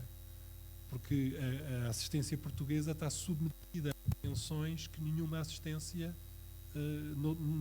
noutro país está. Como digo às vezes em brincadeira, ser um jesuíta na Alemanha é muito fácil. O que é a vida de um jesuíta alemão?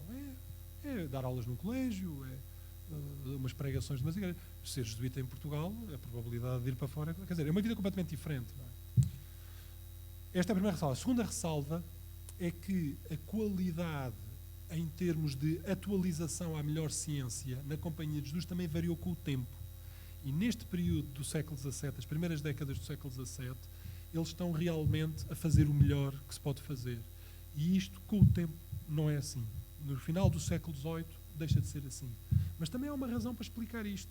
A razão é que a ciência do século XVIII é muitíssimo mais exigente do ponto de vista educativo. Precisa de escolas melhores, com muito mais anos de estudo.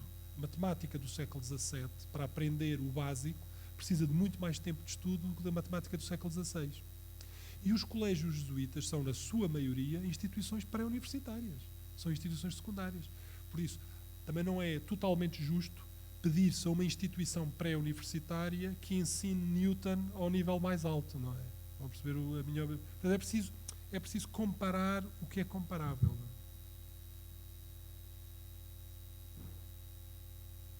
é? Acho alguma coisa?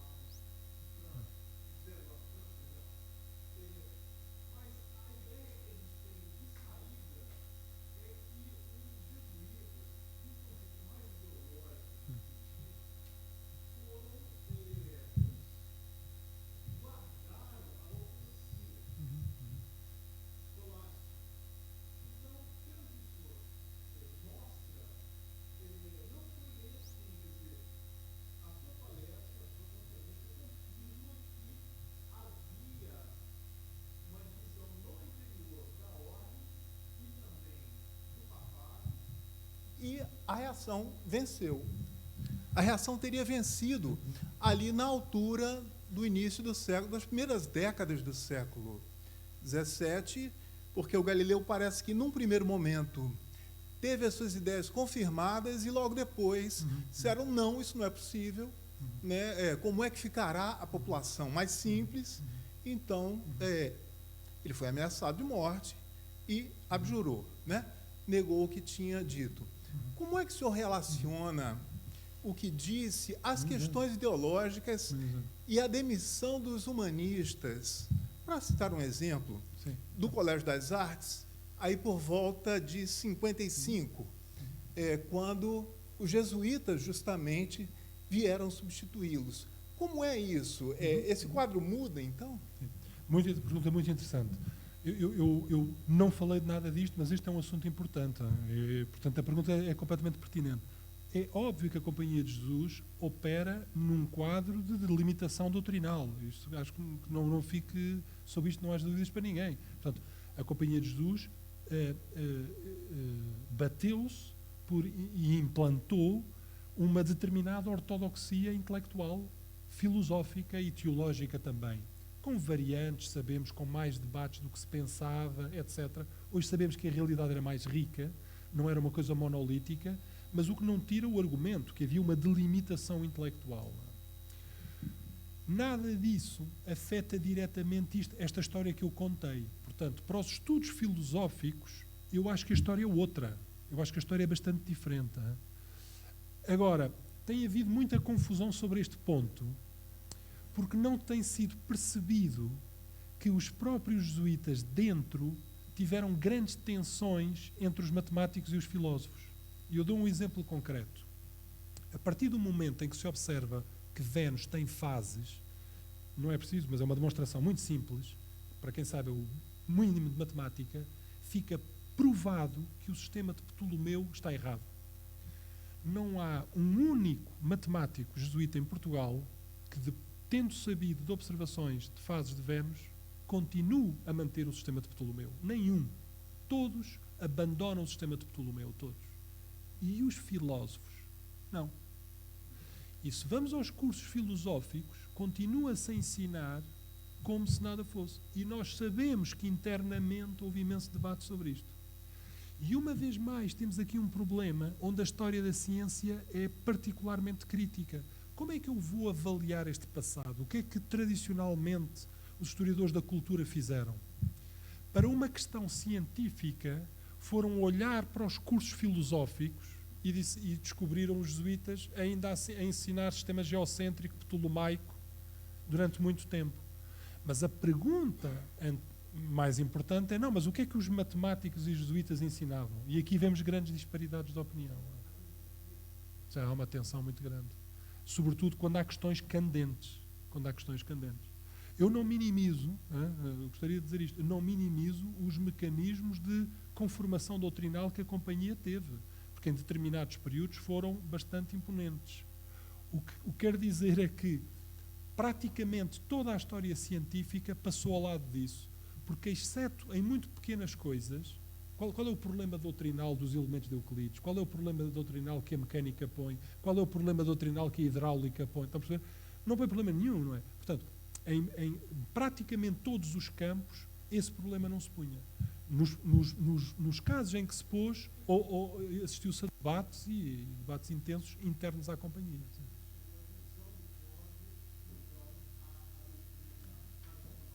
Há mais discussão interna. Sim.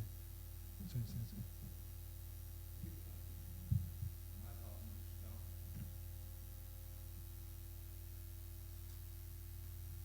Então, vou agradecer. Eu não posso esquecer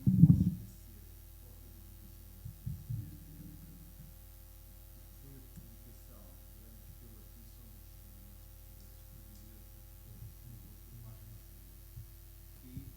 portanto, Vasco Graça Moura e António Mega Ferreira, os dois, que tiveram a ideia brilhante de publicar a revista Oceanos, entre outras publicações, que foram editadas pela Torre do Tombo, pela Biblioteca Nacional, salvo erro, e pela Academia de Marinha, acho eu, e que, portanto, mais uma vez, essa divulgação, que depois teve o seu desenvolvimento numa grande exposição sobre a ciência e a arte portuguesa em Bruxelas, na Bélgica, chamada Europália.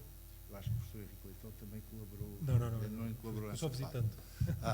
E, de facto, também foi muito importante em termos da divulgação, não só do conhecimento, era mais ampla essa divulgação da cultura e da arte e da ciência portuguesa, mas eu quero me referir aqui à revista Oceanos, porque teve um lugar e ainda desempenha um papel fundamental na divulgação de todos estes conhecimentos, muito mais ligados, como disse muito bem o professor Henrique Leitão, à náutica, à ciência náutica, mas também divulgando os outros aspectos. E mais recentemente, a Fundação Champalimau, que também publicou, aliás, neste caso, coordenado e com a responsabilidade do professor Henrique Leitão, sobre a ciência e os descobrimentos portugueses, uma belíssima edição, que eu tenho o privilégio de ter um exemplar desses. Mais uma vez, muito obrigado, então, ao professor Henrique Leitão, pela sua brilhante exposição, que agora vai ser, eventualmente, divulgada pela Universidade Aberta, que tem acompanhado e gravado estes seminários. Muito obrigado e até breve, então. Muito obrigado a todos. Obrigado.